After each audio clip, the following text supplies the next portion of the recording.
extrêmement difficile pour moi parce que cet homme a changé l'histoire de ce pays.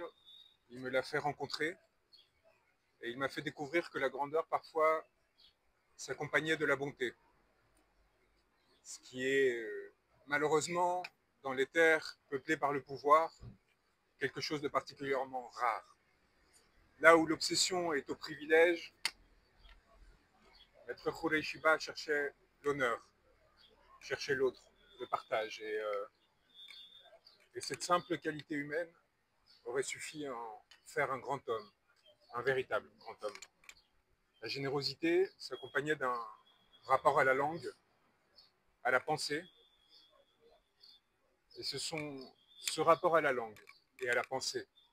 qui l'ont amené à la lutte. Parce qu'il n'est pas possible, en un monde comme le nôtre, où l'injustice demeure comme si c'était son domaine, de ne pas lutter lorsque l'on pense et lorsque l'on maîtrise comme il le faisait ce rapport au droit et à l'œuvre qui est celle des avocats. Alors, ma présence ici était une évidence, une nécessité, aux côtés de mes confrères qui vaillamment se sont battus pour un idéal, pour une idée, qu'il appartient désormais aux autorités de concrétiser et de se montrer à la hauteur des sacrifices que cet homme et tant d'autres ont mis en œuvre pour les porter en position de défendre le peuple sénégalais. Je vous remercie. Merci.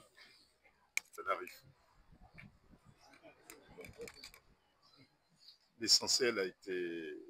dit quant au témoignage que nous devons chacun apporter sur les œuvres, sur les actions, sur l'homme que notre confrère disparu. Bon, moi je suis venu aussi m'associer à la tristesse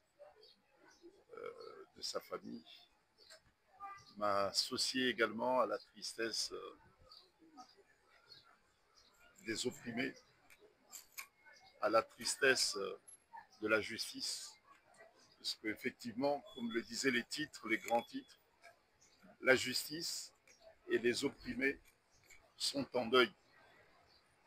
Nous sommes venus ici aujourd'hui célébrer non pas l'homme, mais célébrer les valeurs de justice, les valeurs de dignité, de droiture, de dignité de ce grand homme. Les valeurs qu'il portait nous ont fait rencontrer Khoureyssi. J'ai eu le privilège de passer beaucoup de temps avec lui lorsque j'étais de passage ici au Sénégal. Et il est évident que sa disparition constituera pour moi, comme des millions de Sénégalais, une perte, un vide. Voilà ce que je peux dire concernant ces grands hommes. Mais son héritage moral, son héritage professionnel trouvera sans doute d'autres combattants qui veilleront à ce que son héritage soit respecté et honoré. Merci. waaw bisimilah rahmaani rahim gannaaw bi nu tuddee suñu borom subhaanahu wa taala sant yonent bi salallahu alayhi wa sallam tey bés bu tiis la pour sénégalais yi yëpp au-delà des sénégalais dégg ngeen témoignage yi nga xam ne ñoo fi jóg Cheikh Khoureyssi Ba c'était l'Africain parce que au-delà des frontières sénégalaises dem na fu ne di défendre ay nit que nga tooñ wala ñu tooñ la wala nga def sax dans l'erreur man li mu mën a retenir ci Cheikh Khoureyssi Ba dafa bari parce que au-delà de l'avocat il a été un grand frère il a été un confident ci ay moments yu doy waar ci loo xam ne doo ko xalaat Cheikh Khoureyssi la et Ousmane Sonko dafa am premier ministre dafa am lu am solo lu mu wax mooy fu mu toog day xalaat nit ñi day xalaat nu mu mën a def pour jàppale nit ñi et c'est quelqu'un boo xam ne en retour de laaj kenn dara je pourrais vous citer énormément d'exemples Cheikh Khoureyssi Ba Abdoulaye Wade si parti am parce que journaliste la avant tout dégguma kenn yëkkati wax jooju avant d'être l'avocat Cheikh Khoureyssi journaliste la nekkoon journal Sopi ànd it le journal Le Témoin nekkoon fa rédacteur en chef ak ñoom Mamadou Oumar Ndiaye bu nekk tey le président de la CNRA boole ci it ñoom Jean-Paul Diaz ainsi de suite ñoo nekkoon seen parti 1988 la xama certainement tey li nga xam ne moom mooy combat aux journalistes li ñuy wax les délits de presse c'est quelqu'un qui a payé de sa chair parce que tëj nañ ko 6 mois de prison parce que mook Mamadou Oumar Ndiaye ñoom ñoo yoroon journal Le Sopi ainsi de suite après lay ñëw def concours barreau pour nekk avocat tax na expérience boobu mu am tax na pendant longtemps bokk na si l'un des premiers avocats au Sénégal en tout cas ñoo xam ne sont spécialisés en li ñuy wax en diffamation et délit de presse te it gis ngeen ko ñun Khoureyssi Ba ce n'est pas simplement l'avocat parce que l'avocat la plupart du temps da lay gunge bu ñu la interpellé da lay gunge bu ñu lay jugé da lay gunge bi nga nekkee dans les cabinets d'instruction mais man pour mon cas Khoureyssi Ba m'a accompagné jusqu'à l'hôpital bu ñuy fàttaliku keroog bu ñu ma defee retour de parquet yi ñu jël ma yóbbu ma hôpital principal c'est en tout cas le seul boo xam ne ci guddi googu jusqu'à 2 heures du matin il était à l'hôpital pour veiller sur moi donc pour vous montrer l'aspect grand frère mais aussi Khoureyssi Ba pratiquement amul kenn koo xam ne ci jamono yi ñu génn woon pendant toute cette lutte là bi nga xam ne waa gouvernement président Macky Sall jàpp nañu ku ne dugal ci kaso bi pratiquement néew na koo xam ne dañ leen ne biñ ma jàppee Khoureyssi Ba nekkuloon sama avocat c'était l'avocat de tout le monde il se constituait volontiers pour tout le monde et amul kenn ku leen mën a wax ni Khoureyssi Ba laaj na ma ñaar dërëm musul laaj kenn ñaar dërëm il se constituait volontiers volontaire et gratuitement